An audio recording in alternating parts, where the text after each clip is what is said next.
Hello, everyone in the Love Left Me Forever audience. Sorry it's taking me so long to get back to you. Just basically a lot of uncertainty about what to do for my next video, and just a lot of emotions, this new feeling of being happy and hopeful and positive. It's a new feeling for me.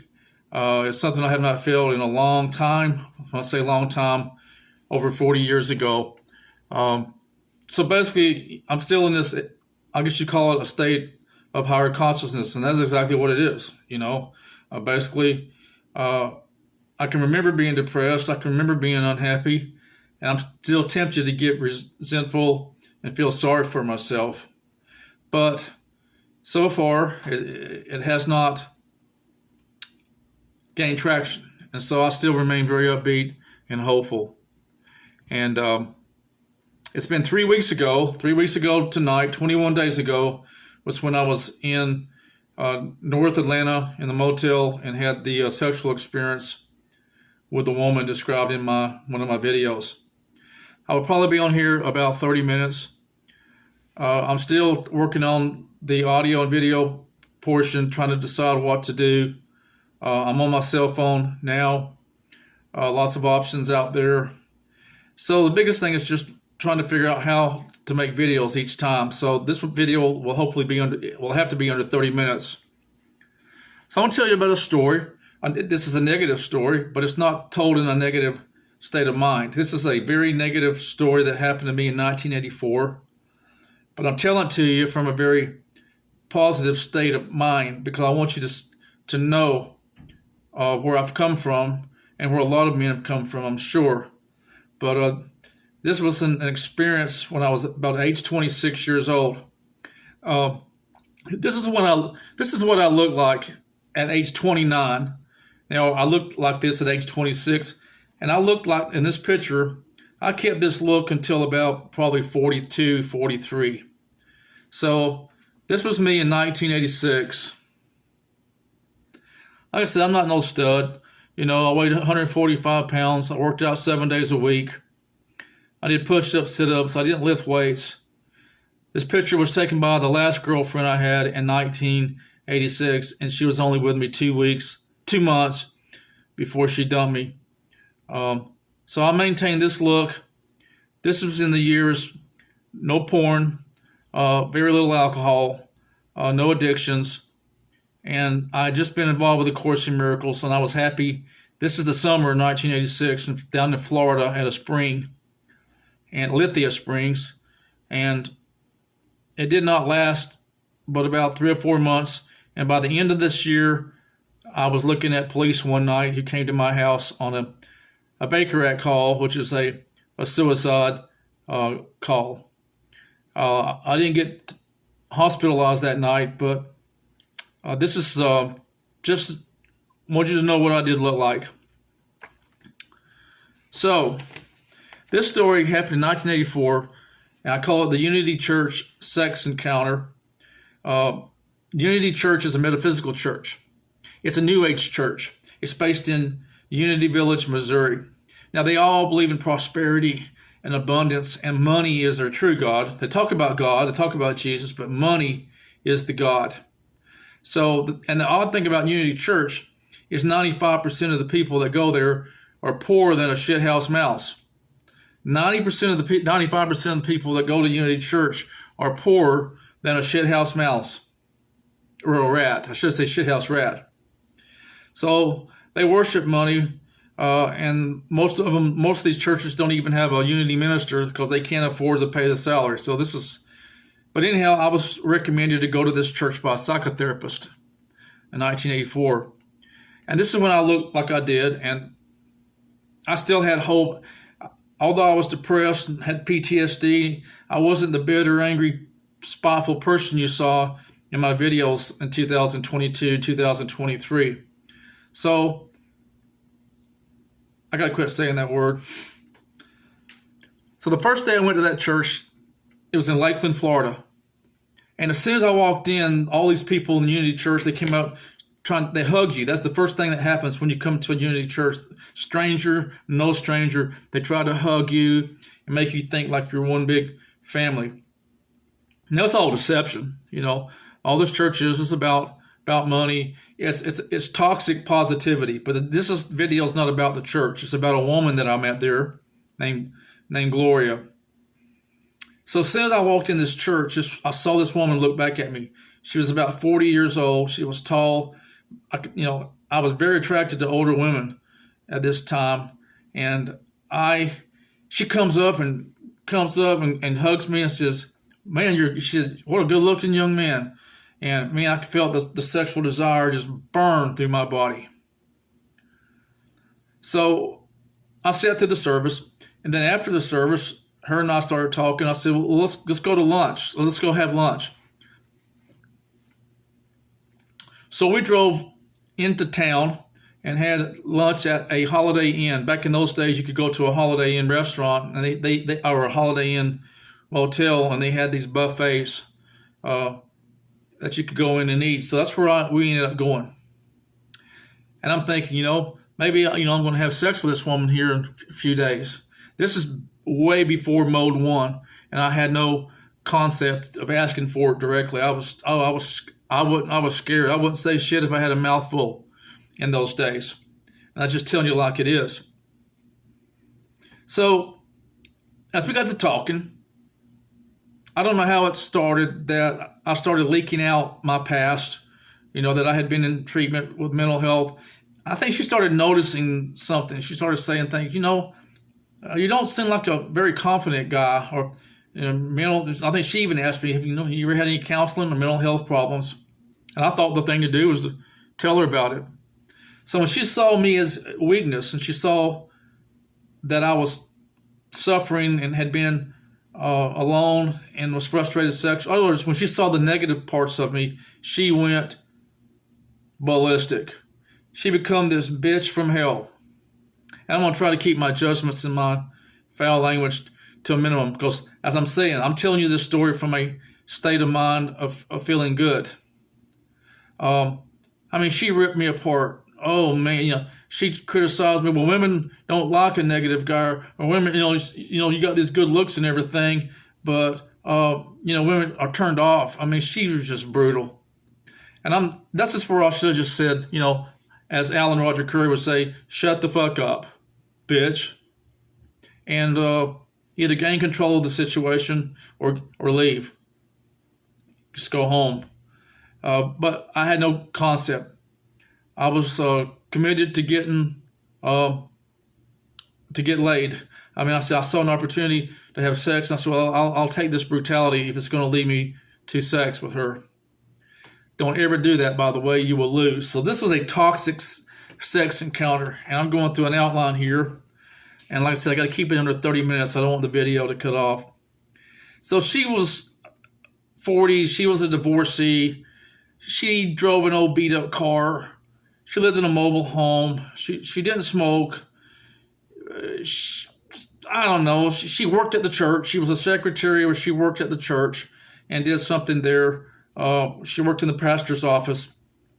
And she talks openly about sex. She said that she was, she had a problem with it, what she said, as far as, it was something that she was engaging in. So the more she talked about it, the hornier I was getting. So the whole hour that we were there, it was just picking at me, criticizing me, and she just gave off these negative vibrations because I dared utter that I wasn't a totally positive and confident male, and I wasn't. So my looks were absolutely, they weren't useless because I wouldn't be there with her, but I couldn't control the conversation and I couldn't control my emotions. So at the end of it all, after listening to this, I took her back to the church, which is about 5 miles. And she got out, and she just scoured at me, and I didn't even think about what the next step was going to be. So that was my first day at the Unity Church. I don't know if I went back the next week. We're talking about 41 years ago this April. So, but I did think about her, and I thought about her. But I said, man, I want to get in her pants. She had just something about her. She had the looks, the body. And so finally, after a month, and like I said, I don't know if I went back to the church during that month. I went to that church for a year altogether. But I finally bit the bullet, and I had her number, or looked it up somehow and called her. And the first thing she said was, I wonder if I'm going to hear from you again. Well, that kind of excited me. I said, oh, she still wants I still got a chance to get laid. So we ended up getting together, and we went out to a park, and I was being what you call mode 2, which means, she knew I wanted the sex. I mean, she knew I wanted it, but she was playing the game, and she was controlling everything, and she was still with this picking out every negative thing on me. So I was playing I had my guitar with me, and we played my guitar at a picnic table, and she started saying, the way you hold your mouth sometimes when you sing it makes you look very unattractive. It's just something about the way you hold your mouth. It could turn people off. And I'm just, like I said, I just wish I would have known Alan Roger Curry and say, shut the fuck up, bitch. But no, I didn't. I believe that any kind of negative reaction to her, of course, would chase her away. And I was so desperate to get laid that I was willing to put up with this bullshit. So one day, during the same outing, she was laying on her, out in the sun. And this is springtime, Florida, by a lake in this park. And she looked back at me. She says, if we date a few times and, we go out and have a few dinners, I might just have sex with you. Of course, my loin and burned with desire when I might have sex with you. And I'm thinking, man, but how many dinners, how many dates, how many times? I'm thinking, how many times I got to put up all this? So this little cat and mouse dance went on for about a month. And like I said, I don't remember if I went back to the church or not during that time. But finally, one day or one night, we went out. I was living in an apartment, and we went out on a date to a dinner. That's the first time we actually gone out on dinner. And I had a feeling I might get that pussy that night. So I went, had dinner, came back to the apartment, and I had a lot of books I was reading in those days. I had a coffee table in front of my sofa, and I had these books by a guy named Dr. Albert Ellis. He was the founder of Rational Emotive Therapy. Y'all can Google him if you are interested. And he wrote a bunch of books on how to seduce women and sex. He wasn't like Alan Roger Curry. He was more like a mode 2 approach. But at least I had read these books, and she saw all these sex books on my table. And that got her excited, I think. She said, well, this guy talking about me, I might be an expert, really make her feel good. So finally, we started kissing, and then, we ended up in the bedroom. And the criticism kept right on going. Oh, do this, do more of this. You're not doing this fast enough. Oh, don't go there. Don't go there. I'm not ready for that. Now, whenever she wanted to do something to me, my body was 100% hers. She didn't ask my permission. Now, of course, I benefited. I got what I wanted. I got the pleasure. But the point is, when it came my time to go and do the sexual things to her, I had to go through all this bullshit criticism. Well, that's not the way I normally do it. Or, you need to use your fingers, use your hands while you do it. She wouldn't shut the fuck up. So it ended in about a 30 or 45 minute, I don't know how long, sexual experience. And the pleasure was there. It was good. But it was a toxic experience. I mean, I would never do it again. I mean, she bitched at me, complained at me, told me basically how fucking sorry, she didn't say I was sorry. She just basically, anything I did wasn't good enough. And it had to go through her approval. And I put up with this shit. And then she left. And I was in psychotherapy at the time. And I told my therapist about it, and this guy was useless. Well, he was useless. I'd seen him for 2 years. And he said, well, at least you got the sex. Look at it that way. That's the only thing that man ever said to me in 2 years that was worth paying for. He said, at least you got the sex. So you'd think that would have been the end of it. Well, we ended up, she came over another day and she said, I've decided I don't want to have sex with you anymore. I just want to be your counselor. I just want to be your counselor. She wants to be imagine, she wants to be my counselor as an older woman. So I still suggested that we have sex. And she said, well, it's time for me to leave. Now, the guy you see here today would say, get the fuck out. Nope, no pussy. I don't want anything to do with you. Go. Get out. But no, play the game. Okay, I won't bring it up no more just to keep her in my apartment. I don't know. She just was not going to have sex with me again because she didn't respect me. Now, I'm 26 and she was 40, but that's not the point. The point is I didn't have the balls to let her go. And then finally one day we went for a walk around the lake. And I kept joking around whether or not I'd call her ma'am. Yes, ma'am. Yes, ma'am. She said, if you call me yes, ma'am again, she said, I'm going to slap the dog shit out of you. And when she said that, I said, I sure hope you do. I said, I hope you slap the dog shit out of me. She got the message. I had reached my limit. I'm not going to, y'all can read into that what you want to read in. And that was it. I took her home, or took her back where her car was. I think she was parked at my apartment complex. And I ended up going to that church for about 2 years, and I never pursued her again. It was a nasty encounter. I'm just looking. I'm going to be sure I haven't missed anything here. The day it happened, like I said, I'm sure it happened sometime in April or May of 1984. Turn this computer back on. And I went back to the pastor. I had got some counseling from him and told him about it. And he said, I wonder what was wrong with her the other day. He said she came to work the other day and she was biting her lower lip. And when she bites her lower lip, that always tells me she's mad about. She was pissed off about something. So she was mad about that sexual encounter from the night before. She hated me. She despised me. She despised this guy right here. She despised this weak, pathetic person you just saw in that picture. Now, I didn't think myself this weak. I took care of myself. I died. It worked out. And I was not weak in a lot of areas. But I was a powerless man. Okay. So I thought this video was going to go a little bit longer. But let me just review my notes here, because I can't pause this and edit it right now. I told you she was a divorcee.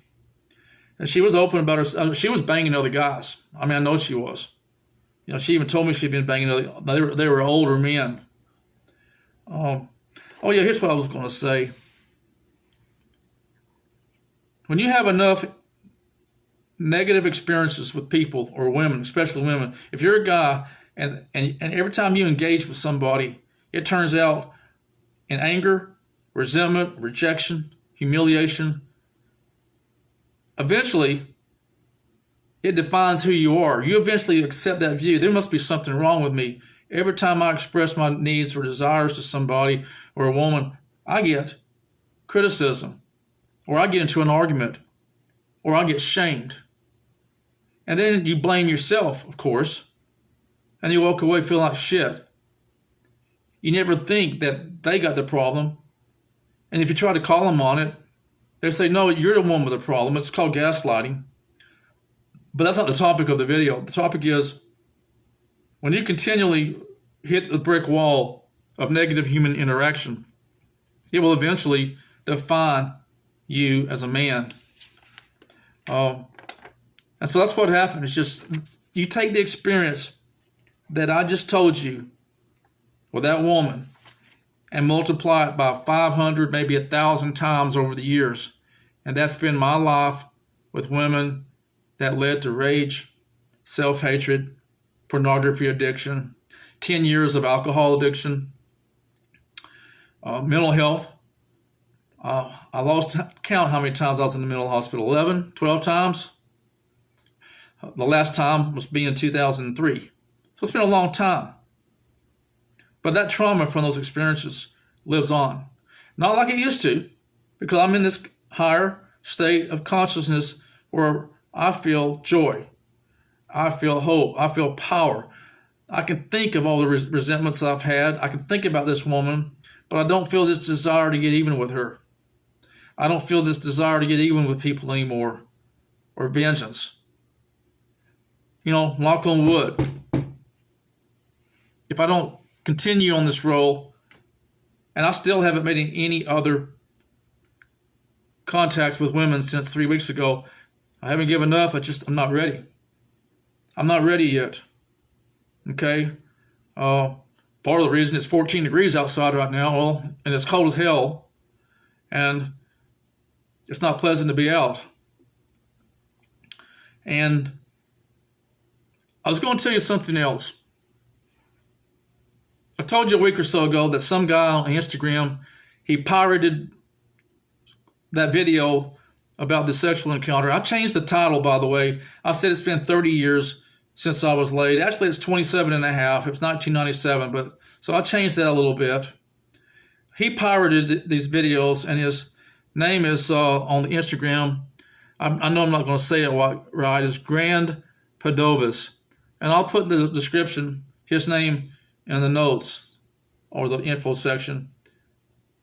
He sent me a video. He sent me a friend request, not a friend request. He tried to contact me on Facebook Messenger. And of course, I have to approve that. But I was able to read the message. And he's claiming that he wants to help me. He said his videos of me talking about the graphic encounter I had with a woman has got over 2 million views. And he wants to make me a star. I can become a star and have just basically women knocking my door down. Basically, he wants to market me. Now, if you look at those videos, I hadn't even, something? I hadn't even looked at the videos. I logged on one day and looked at him, and he's calling me grandpa. So, my person that's going to call me grandpa and take your videos, you actually think I'm going to think this guy has my best interest at heart? Y'all can check the videos out. If there's, he said if you don't do anything about them as far as promoting them or letting somebody help you, they'll just, they'll eventually fade off into oblivion. So I haven't decided what to do. I haven't even looked at him. I haven't listened to him or seen what he says. I just saw that part where he was mocking me and criticizing me and calling me grandpa. There was a female on this, I'm not going to call her name out. She might have unsubscribed. I had called her out by name in a nice way, and then a lot of you guys started attacking her, which I'm not condemning y'all for it, and I asked y'all to stop, and I think y'all did, but I know she's disappeared her comments. She's deleted her comments, so I don't know whether she's listening right now, and I don't know whether she is subscribed still.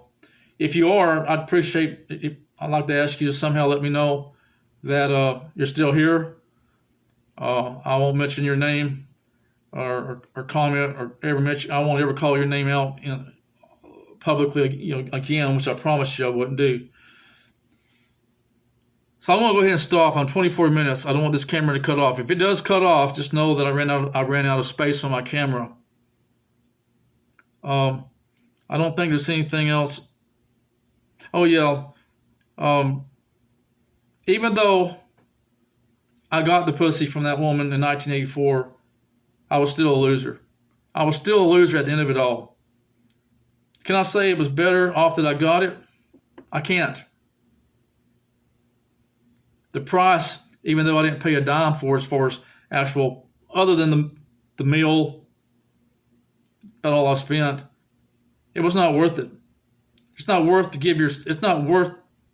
give up your power to get laid. It ain't worth it. So let me go ahead and stop right now at 25 minutes, and we'll I'll talk to you soon.